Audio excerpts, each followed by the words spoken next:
আসসালামু আলাইকুম, সবাইকে স্বাগতম বিডি বাংলা 24 ইউটিউব চ্যানেলে।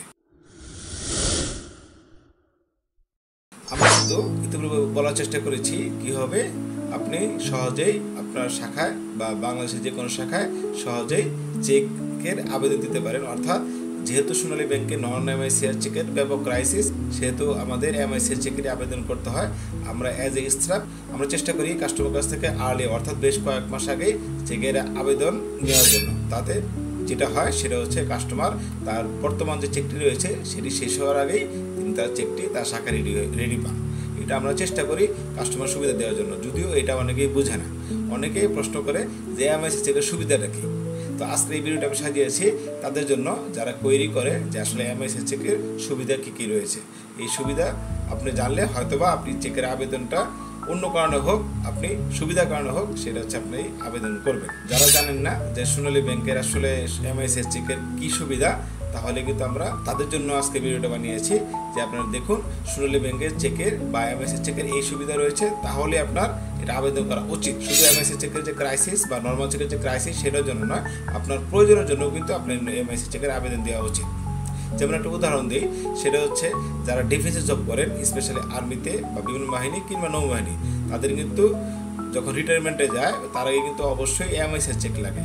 আমার শাখায় অনেকে যখন আসে আর্মি বা ডিফেন্স লেভেলের লোক, স্পেশালি আর্মির যারা সদস্যরা আসে, আমি কিন্তু স্বপ্রণোদিত হয়ে তাদেরকে বলি যে আপনারা কিন্তু অবশ্যই এমআইসিআর চেকের আবেদন দিবেন, কারণ আপনারা যদি রিটায়ারমেন্টে যান তার আগে কিন্তু অবশ্যই আপনাদের এমআইসিআর চেকের প্রয়োজন অবশ্যই হবে, যেটা নর্মাল চেক দিয়ে নাও হতে পারে। একদিকে যেমন আমি মোটিভেট করার চেষ্টা করি বা আমরা মোটিভেট করার চেষ্টা করি, অন্যদিকে তারা নিজেরাই তার প্রয়োজন স্বার্থে আসে। কিন্তু এমন হয়, দেখা যায় হয়তো বা তিনি মাত্র 2 মাস পরে বা 1 মাস পর রিটায়ারমেন্টে যাবেন, তিনি অ্যাকাউন্ট খুলতে এসেছেন সোনালী ব্যাংকে, কারণ তার ট্রাস্ট ব্যাংকের অ্যাকাউন্টে আপনি এই কাজটা হচ্ছে না। সোনালী ব্যাংকে তার পেনশনে নিতে হবে কোনো কারণে হোক বা কাস্টমার প্রয়োজন হোক, সেক্ষেত্রে কিন্তু তারা অনেক ব্যথিত হয় এবং তার একটু মনোকষ্ট হয় যে আমরা 1 মাস আগে অ্যাকাউন্ট খুললাম বা 1.5 মাস আগে অ্যাকাউন্ট খুললাম, আমি চেকটা পাচ্ছি না।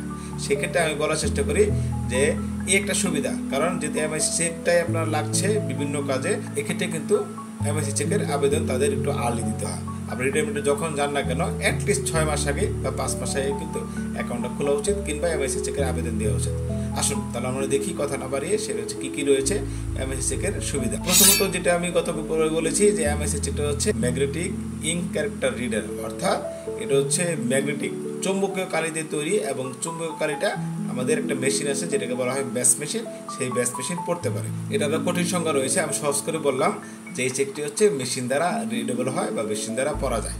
আসুন দেখি কী কী সুবিধা রয়েছে, আমরা জানার চেষ্টা করি। প্রথমত সুবিধা হচ্ছে এটি যেহেতু আপনার সিল মারা না, ম্যানুয়ালি সিল মারতে হয় না, সেটা হচ্ছে মেশিন দ্বারা প্রিন্টেড এবং সেটা চুম্বকীয় কালি দ্বারা আমাদের স্টাফরা হোক বা যে কেউ হোক এই চেকটা কিন্তু সহজেই পড়তে পারেন।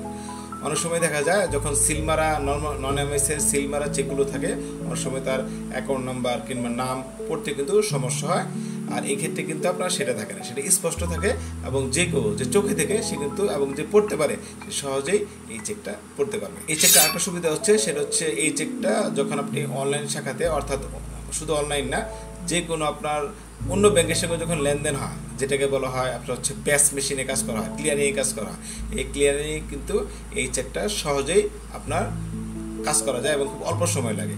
এমনও হতে পারে আপনি যদি সঠিক সময়ে যান, অর্থাৎ সকালে যান, আপনি দিনে দিনে কিন্তু আপনার এক শাখা এক ব্যাংক থেকে অন্য ব্যাংকে ট্রান্সফার করতে পারেন। যেমন আপনি যদি মনে করেন যে ডাচ বাংলার একটা চেক আমি সোনালী ব্যাংকের মাধ্যমে ক্লিয়ারিং করবো বা সোনালী ব্যাংকের মাধ্যমে আমি আমার সোনালী ব্যাংকের অ্যাকাউন্টে নিয়ে আসবো, তাহলে যদি সকালে আপনি সেটা দিয়ে আসেন শাখায়, তাহলে কিন্তু ওই দিনে দিনে আপনি টাকাটা উত্তোলন করতে পারেন। সে যদি 5 লাখ টাকার বেশি হয়, তাহলে কিন্তু আপনি দিনে দিনে তুলতে পারবেন। যে 5 লাখ টাকা কম হয়, তাহলে আপনি একদিন, অর্থাৎ যেদিন জমা দেবেন সেদিন টাকাটা জমা হয়ে যাবে, কিন্তু আপনি পরের কর্মদিবসে তুলতে পারবেন। তাই নন এমআইসিআর চেকের চেয়ে বেটার হচ্ছে আপনার এই এমআইসি চেকের আবেদন দেওয়া। তাহলে আপনি বাংলাদেশে যেখানে অ্যাকাউন্ট থাকুন না কেন, আপনি কিন্তু এক ব্যাংকের সাথে অন্য ব্যাংকের অবশ্যই সহজেই লেনদেন করতে পারছেন। নর্মাল চেকে কিন্তু আপনার প্রতারণামূলক যে সমস্যাগুলি হয় যাদের এতে, সেটা একটু তুলনামূলক বেশি হয়ে থাকে। আর যেহেতু এমআইসি চেকটি হচ্ছে একটা ডিজিটাল চেক, সেটা কিন্তু প্রতারণামূলক বা ঘটার চান্স খুবই কম। যদি 100টি ঘটনা ঘটে, দেখবেন আপনার 99টি ঘটনা ঘটছে নন এমআইসি চেকে, হয়তো বা 1টা বা 2টা ঘটনা আপনার এমআইসি চেকে হলেও হতে পারে, সেটাও চান্স খুবই কম। এটি অধিকতর নিরাপদ এবং চেকের চেয়ে নর্মাল চেকের চেয়ে অধিক নির্ভরযোগ্য। আপনি এটা দিয়ে সহজেই যে কোনো শাখা থেকে আপনি লেনদেন করতে পারবেন, কেউ কোনো কোয়েরি করবে না আপনার চেক নিয়ে। আর যদি এমন হয় যে আপনি নন এমআইএস চেক নিয়ে গেছেন, তাহলে কিছু কিছু শাখা কোনো স্বাক্ষরের কারণ হোক বা অন্য কোনো কারণ হোক, সেটা এমন হয় তারা অ্যাভয়েড করতে পারে এবং পেমেন্ট নাও দিতে পারে। নন এমআইএস চেকে যেটা হয় সেটা হচ্ছে বিভিন্ন অনলাইন শাখাতে গেলে অনেক সময় রিজেকশন হয়। ইভেন দেখা যায় আপনি যদি আপনার নর্মাল চেক নিয়ে যদি প্রাইভেট ব্যাংকেও যান বা অন্য কোনো সরকারি ব্যাংকেও যান, নিজে সোনালী ব্যাংক বাদ দিয়ে, সেখানে কিন্তু আপনার কোনো কারণে ওই চেকটা রেজিস্ট্রেশন হতে পারে, বা ওই চেকটা যদি কোনো প্রাইভেট ব্যাংক বা অন্য কোনো ব্যাংক গ্রহণ করে আপনার নিজের শাখাতেও প্লেস করে, সেখানেও বিভিন্ন কারণে এই নন এমআইএস চেকটা আপনার রেজিস্ট্রেশন হলেও হতে পারে। বিশেষ করে অনলাইন শাখাতে রেজিস্ট্রেশনের হারটা একটু বেশি, সেক্ষেত্রে আপনার এমআইএস চেকটাই বেশি নির্ভরযোগ্য। এবং এমআইএস চেকের মাধ্যমে কিন্তু আপনার উন্নত গ্রাহক সেবা দেওয়া সম্ভব, কারণ এমআইএস চেক আপনি যেখানে নেবেন সেখানে কিন্তু এটা অনার হয়ে থাকে। আরেকটা বিষয় সেটা হচ্ছে নর্মাল চেকে দেখবেন আমরা শাখাতে অভিজ্ঞতা হয়, সেটা হচ্ছে অনেক সময় শাখাতে কাস্টমার আসে, দেখা যায় অ্যাকাউন্টে সিল নাই, তার নামটা অস্পষ্ট হয়ে গেছে, বা তার দেখা যায় অনেক সময় দেখা যায় বৃষ্টিতে ভিজে হোক কিংবা শরীরে ঘামে হোক বা পকেটে রাখার জন্য হোক বা মানিব্যাগে রাখার জন্য হোক, আপনি দেখবেন নন এমআইএস চেকটা একটু দ্রুত নষ্ট হয়ে যায়, কারণ সেটা কাগজের মানটা তুলনামূলক কম। আর যদি নন এমআইএস চেক থাকে, সেটা হচ্ছে যদিও এই বৃষ্টিতে ভিজেও যায়, আপনি দেখবেন চেকটি সহজে নষ্ট হবে না, রোদে একটু শুকিয়ে দিলে আপনার সেই লেখাটা উঠে যাবে না। আর নন এমআইএস চেকের যখন সিল থাকে, সেটা পানিতে কিন্তু ভিজলে লেখাটা সঙ্গে সঙ্গে উঠে যায়। এটা কিন্তু আমি যেহেতু আমার অ্যাকাউন্ট ওপেনিং এবং চেক বই সেকশনটা আমার নিয়ন্ত্রণেই, আমি দেখেছি এখানে কিন্তু এই ধরনের অভিজ্ঞতা আমাদের হয়ে থাকে। এতক্ষণ তো বললাম যে আমাদের এমআইএস চেকের কী কী সুবিধা রয়েছে, তবে একটা কথা বলে রাখি, সব কিছুরই সুবিধা থাকে আবার কিছু অসুবিধা থাকে।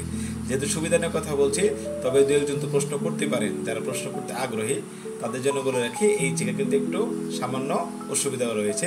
যদি আপনার কাছে অসুবিধাটা মনে হয়, না মনে হলে এটা কিছু। নন এমআইএস চেক যেহেতু একটু তুলনামূলক কম মানসম্মত, সেক্ষেত্রে কিন্তু এই জিনিসটার দাম একটু কম। অর্থাৎ আপনি 10 পাতা যদি একটি চেক নেন, সেই চেকের জন্য আপনার ব্যাংক চার্জ করবে 25 টাকা। যদি সেম 10 পাতার চেক যদি এমআইএস নেন, তাহলে আপনার কিছুটা কম খরচ হবে, সেটা হচ্ছে 15 টাকার বেশি খরচ হবে। অর্থাৎ নন এমআইএস 25 টাকা, এমআইএস হবে 40 টাকা। এটা যদি আপনার কাছে অসুবিধার মনে না হয়, তাহলে কিন্তু ঠিক আছে। আর যদি অসুবিধা মনে হয়, তাহলে মনে রাখবেন এটার অসুবিধা হচ্ছে এটার দাম একটু তুলনামূলক বেশি। এই চেকের একটা আনঅফিসিয়াল একটা অসুবিধা রয়েছে, যেটা গ্রাহকরা বলে থাকে, সেটা হচ্ছে নন এমআইএস কিন্তু একটা ডান পাশে টোকেন থাকে, যে টোকেনটা নর্মালি ছেড়ে আমি পেমেন্ট কাউন্টারে দিয়ে আমি পেমেন্টটা নিয়ে থাকি। এমআইএস থেকে কিন্তু কোনো বাড়তি টোকেন থাকে না, এটা মনে হতে পারে একটা অসুবিধা। যদিও তেমন কোনো অসুবিধা নেই, তারপরেও দুটি অসুবিধার কথা বললাম, যেটা প্র্যাকটিসগত কারণে হতে পারে। প্রথমত সেটা হচ্ছে আপনার 25 টাকার জায়গায় হঠাৎ করে 40 টাকা নিতে পারে 10 পাতা চেকের জন্য, এটা একটা অসুবিধা মনে হতে পারে। আরেকটা হচ্ছে সেটা হচ্ছে আপনার টোকেন নাই, এটা একটা অসুবিধা মনে হতে পারে।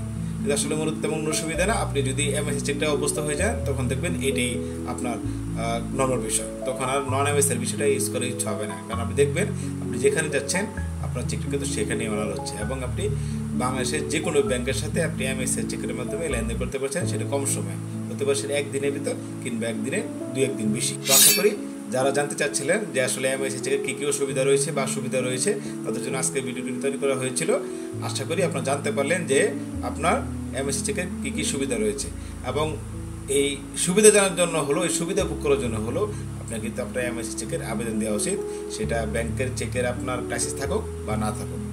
আর যেহেতু সোনালী ব্যাংকের বড় বড় চেক দেওয়া হচ্ছে আবেদনের প্রেক্ষিতে, 10 পাতার জায়গায় 30 পাতা বা 30 পাতার অধিক চেক দেওয়া হচ্ছে, সেক্ষেত্রে কিন্তু আপনি সহজেই একটি চেক গ্রহণ করে পরবর্তীতে আর কোনো চেকের ঝামেলা আপনার পোহাতে হবে না। আশা করি ভিডিওটি কাজে লেগেছে।